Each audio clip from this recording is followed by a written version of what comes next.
আসসালামু আলাইকুম। আজকে সম্মানিত ভিউয়ার্সদের জন্য শুরু করতে যাচ্ছি আলু দিয়ে চিপস তৈরি করা। আমরা বাজার থেকে অনেক সময় চিপস কিনে খাই, আর কিনে না খেয়ে অস্বাস্থ্যকর চিপস থেকে এভাবে যদি ঘরে তৈরি করে খাই তাহলে খুবই ভালো হয়।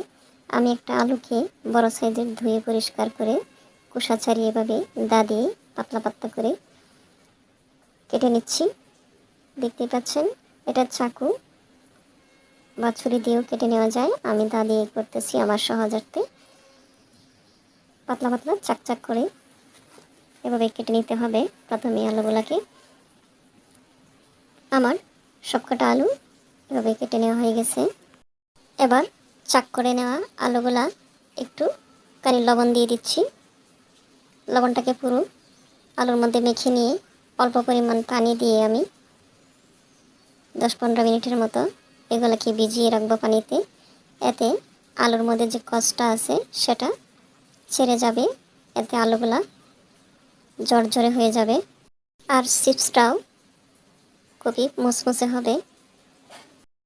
কিছুক্ষণ এভাবে রাখার পর আমি একটা চাজরিতে আলু ছেঁকে নিচ্ছি। দেখতেই পাচ্ছেন আলুর মধ্যে যে কষটা ছেড়েছে তা জড়িয়ে নিচ্ছি ছাঁকনিতে। আলুর কষটা ছেড়ে পানিটা একেবারে কেমন কালার হয়ে গেছে। আবার আরেকটা বাটিতে নিয়ে নিচ্ছি পানিটা ঝরিয়ে। দেখতে পাচ্ছেন কেমন পাতলা করে আমি কেটেছি। এক পাশ থেকে ধরলে অন্য পাশে আঙ্গুল দেখা যাচ্ছে। আমি যেহেতু আগে লবণ দিয়েছিলাম তাই এখন সামান্য পরিমাণ লবণ দিচ্ছি। আর দিচ্ছি 1 চামচ মরিচ, 1 চামচ হলুদ গুঁড়ো, সামান্য পরিমাণ গোলমরিচের গুঁড়ো এবং মশলার গুঁড়ো, আর কিছুটা কর্নফ্লাওয়ার দিয়ে ভালোভাবে আলুর চাক করে নেওয়া এগুলাকে মেখে নেব। খুব ভালোভাবে মাখতে হবে। যদি আলুর মধ্যে কষটা থাকতো তাহলে দেখা যাইতো যে আলুটা ভালোভাবে মুসমুসে হয় না এবং আটালো আটালো ভাব হয়ে যেত কষের ফলে। এবার আমি চুলায় একটা কড়াই বসিয়ে তার মধ্যে পর্যাপ্ত পরিমাণ তেল দিয়ে আমি প্রথমে 3টা চিপস দিয়ে দিলাম।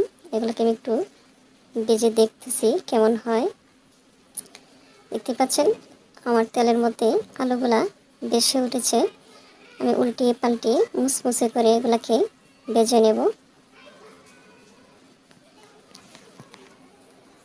ভেজে নেওয়া হয়ে গেছে। এবার স্ট্যানার দিয়ে আমি উঠিয়ে নিচ্ছি। আবারও এক ধাপ দিয়ে দিলাম। এখন একটু বেশি করে দিয়েছি। এটা মূলত ডুবো তেলে ভাজতে হয়, ডুবো তেলে ভেজে নিতে হয়। যখন মুসমুসে হয়ে ভাজা হয়ে যাবে তখনই পারফেক্ট চিপসগুলা হয়ে গেল।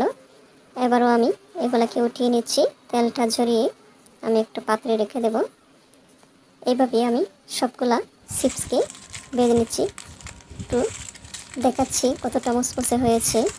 আওয়াজটা শুনলেই হয়তো বুঝতে পারতেছেন চিপসের মুসমুসে ভাবটা কতটা হয়েছে। আমি একটু ভেঙে দেখাচ্ছি, দেখতে পাচ্ছেন। মাশাআল্লাহ, আলহামদুলিল্লাহ, এভাবে বাংলে একেবারে গুঁড়া হয়ে যাচ্ছে। এভাবেই আপনারাও ঘরে আলু দিয়ে পারফেক্ট চিপস তৈরি করে খেতে পারেন এবং বাচ্চা বয়স্ক সবাই এটার প্রিয় হবে আশা করি। আর ঘরে তৈরি করে খাওয়া জিনিসের কোনো তুলনা হয় না বাহিরের অস্বাস্থ্যকর পরিবেশে তৈরি করা নোংরা খাবারের চেয়ে। ঘরেই পারফেক্ট এবং পিওর জিনিস তৈরি করে এভাবেই খান। সো আল্লাহ হাফেজ।